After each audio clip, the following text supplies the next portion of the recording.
Lots of business owners don't make a profit in their business and they're actually happy with that. A couple of excuses that come to mind are that they don't need much in their personal life, so they don't need to take a bigger wage or they don't need to make a profit. It's fulfilling just running the business, and so they don't need big lots of money to prove that they're doing a great job. But what if we actually came up with a reason why your business should be making profits? Now, going into business in the first place, you probably had something that motivated you to do this. Maybe it was that you didn't like working for a boss and you wanted to work for yourself. Maybe it was you saw an opportunity in the market. Somebody wasn't providing a good service or that product at all in the market.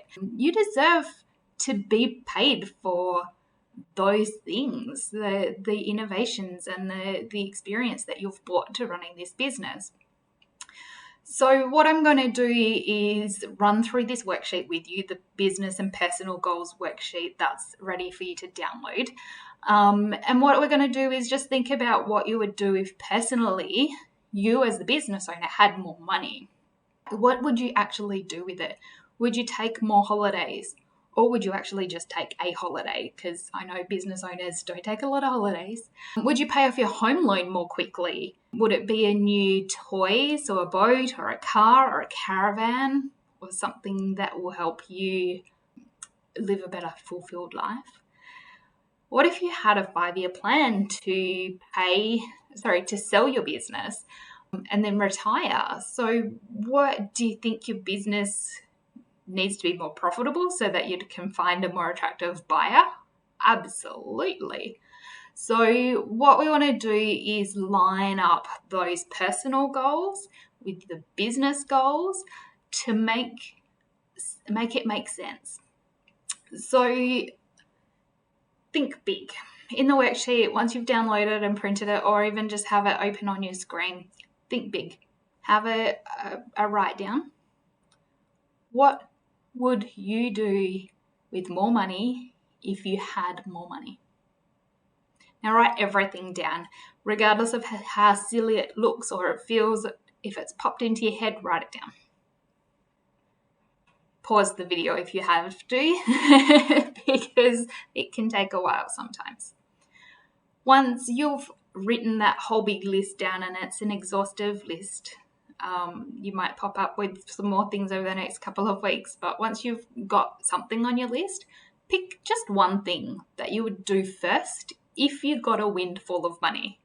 So think a couple of $1,000, a couple of $100,000, whatever that is. Pick one thing that you would do first.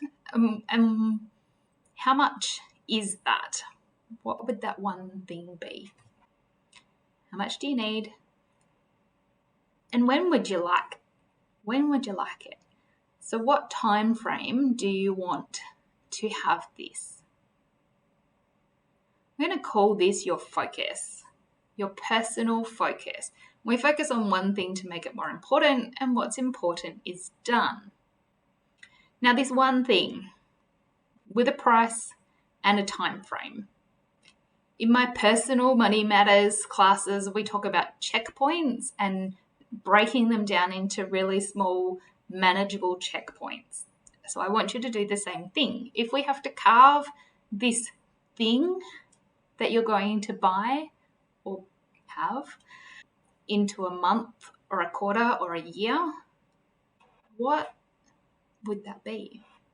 So for example, an $80,000 caravan in 2 years' time would be $40,000 a year. Half of that is $20,000 every 6 months. Half of that again for 3 months is $10,000. So it works out to be about $3,300 per month.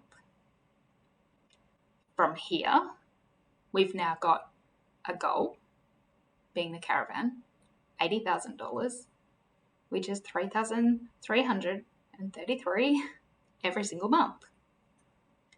This monthly amount can then be turned into a quarterly amount, which I said was $10,000 a quarter. And this can be your target for your business. Now then we can convert that to a percentage of your sales. So we need to figure out what your sales are for the year in your business and work out what your profit in the year you want to achieve. So in a year, it was going to be $40,000 for that caravan. So if your sales in your business is $400,000 and your profit should be $40,000 in order to get to your caravan, then that's going to be 10% profit. Now, is your business making this much profit? If it is, fantastic. You can go ahead and wish all your luck for that caravan, and you can actually achieve it by setting this money aside into a profit bank account and working on it every single week. If it's not, then this is why we're doing profit first. By setting money aside every single week towards that profit, you can certainly work towards that personal goal. And if it's that $80,000 caravan, you can absolutely get that caravan.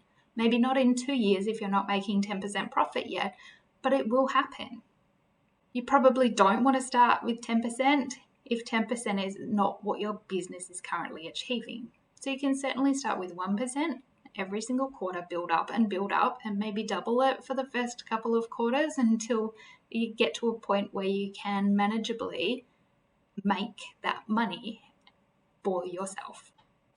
Now, in order to change your profit percentage from nothing or 1 or a couple of percent up to a larger percentage, you need to do things to change your business. So I invite you to, down the bottom of the spreadsheet workbook, work out what sort of things you need to do right now to change in the business so that you can achieve the profits, so that you can achieve your personal goals. Write those down and then take action. Start with the easiest things. Get rid of those subscriptions you no longer use that you pay for within your business. Maybe it's something harder that you need to work towards, like potentially letting a staff member go because you have too much spent in wages. Everything that you do in your business is to help you get to your personal goals. Let's go. Can't wait to see how this impacts your business.